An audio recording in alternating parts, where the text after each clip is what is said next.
last session, I talked about sacred texts, texts that can be used to grow ourselves closer to the source and help us grow in prayer.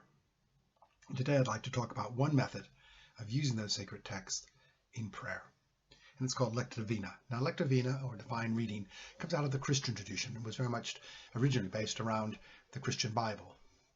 But over the years, it has expanded, and all sacred texts can be used for this method. It's a very powerful method for allowing us to open ourselves up to the source, open ourselves up to the insights of other people in their spiritual life, but most importantly, open ourselves to ourselves. So the first thing is choose a small passage.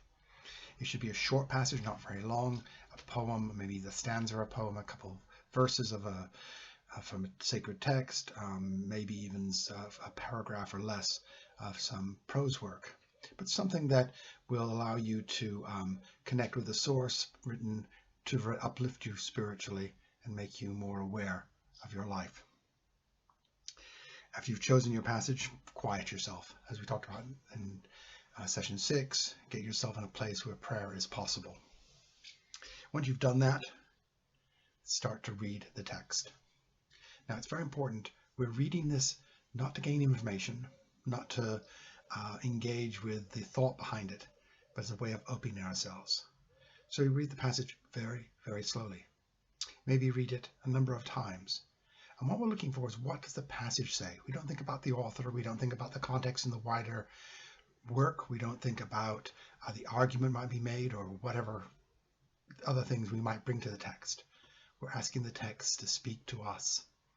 So as you read slowly, maybe a few times, you might notice a phrase or a word or something, an image that suddenly connects with you. Pay attention to that and note it.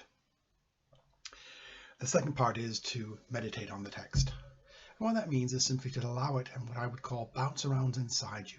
Let it just strike around you.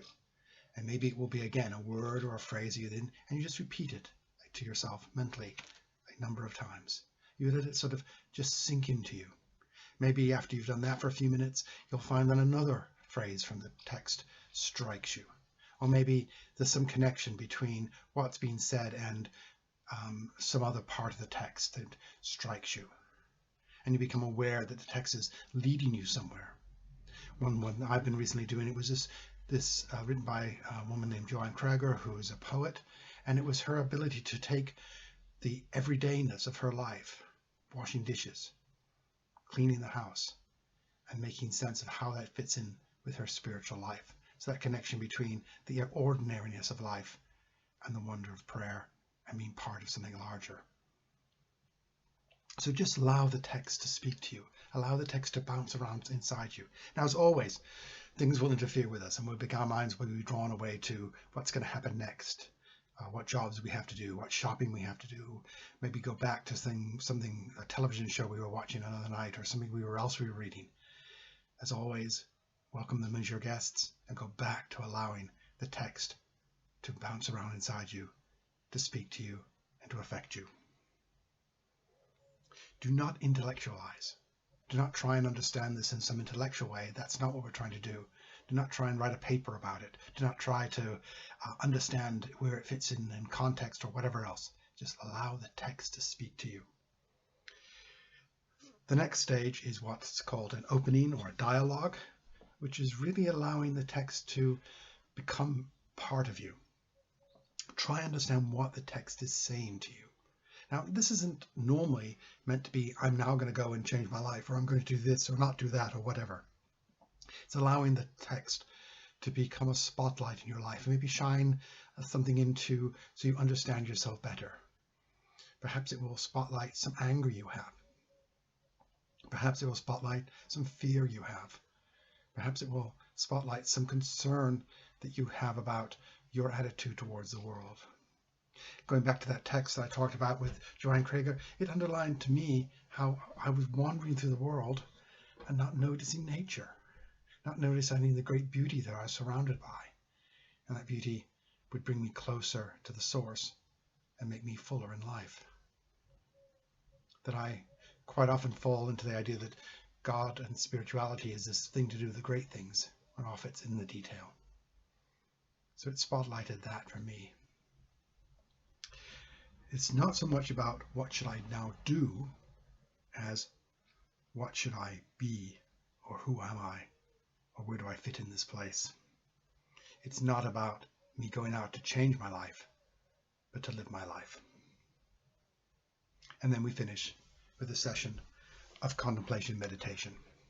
And again, we go back to session 6, where we listen to our breath, or we have a mantra or a phrase that we use to still our minds and to open ourselves up. And this process is really just allowing all that we've done before and the other steps really to sink deep into us, to become very, very enveloped in us. So it is a sort of finishing off. As we come to an end, take a few minutes, a minute, to slowly draw yourself back into the world. Just don't jump back into your activity. Allow yourself to slowly come out of this practice and look at your life, look at your place, and slowly come back.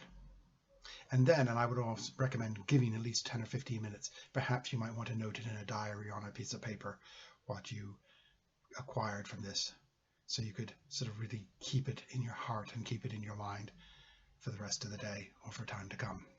But that's something that shouldn't be done immediately.